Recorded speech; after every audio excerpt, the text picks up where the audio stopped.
Hello students, बच्चों, आज की क्लास में हम अपने चैप्टर लीनियर इक्वेशंस में condition for solvability of system of linear equations जो है उसे समझने की कोशिश करेंगे कि कौन सी तीन कंडीशंस होती है मेनली जो हम अपने सिस्टम ऑफ लीनियर इक्वेशंस पे अप्लाई करते हैं। तो मैंने यहाँ थोड़ा सा कुछ कंडीशंस मेंशन किए हैं, आइए उन कंडीशंस को थोड़ा देख लेते हैं।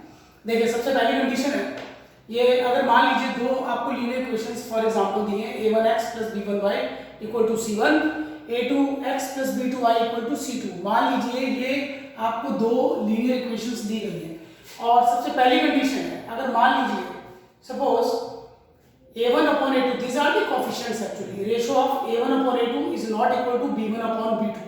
In that case the system of equation is consistent with unique solution, right?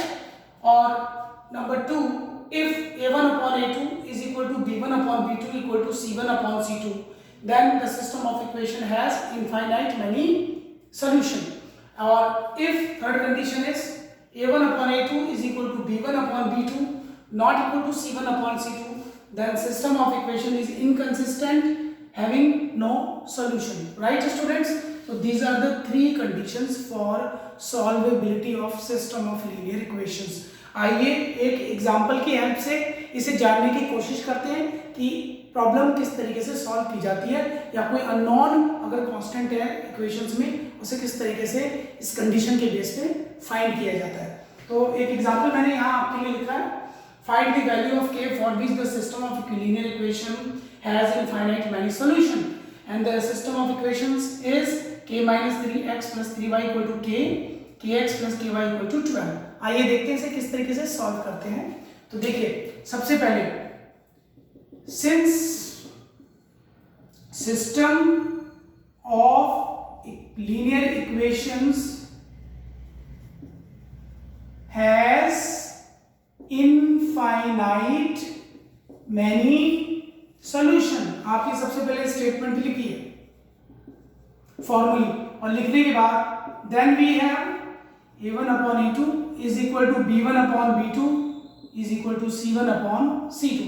This is the condition. अब देखिए स्टूडेंट्स, आप कैसे ये वैल्यूज रिप्लेस करेंगे। देखिए a1/a2, इन दो इक्वेशंस में जो x देख रहे हो वेरिएबल आप, this is a1, this is a2, right? So a1/a2 की जगह आप रखेंगे values k - 3/k is equal to b1/b2 3/k is equal to c1/c2 k/12। एक चीज याद रखिए, दिस इज द कांस्टेंट, ये दोनों के दोनों constant either they should be on left hand side और राइट हैंड साइड, ये एक तरफ होने चाहिए। And then after equating the three, आप कोई भी दो इक्वेट कर सकते हैं जिससे वैल्यूज निकाल सकते हैं। अगर देखिए फर्स्ट टू मैं लेता हूँ, ये दो मैं इक्वेट करता हूँ, तो दोनों का डिनोमिनेटर कैंसिल हो जाता है, राइट? और हमारे पास रह जाता है k - 3 let us say k and 3/k। आप इसे ऐसे कैंसिल कर सकते हैं अगर ये सेम है। सो यहाँ से what do you obtain, k - 3 = 3, so k = 6 is the value. अगर आप बाकी के दो आप इक्वेट करते हैं तो यहाँ से 3/k और k/12 इक्वल आएंगे, तो this into this 36 and this into this k², so k² = 36, k comes out to be +/6। अब इसमें जो दोनों में कॉमन आंसर है वो +6 है, सो इसलिए the net answer will be 6, which is the common answer to the two equations.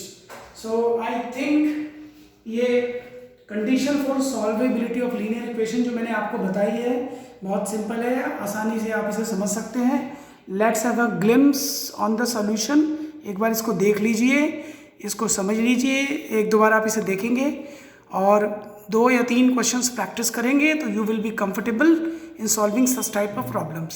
So students, this is for this class. See you next time with more problems. Till then, bye.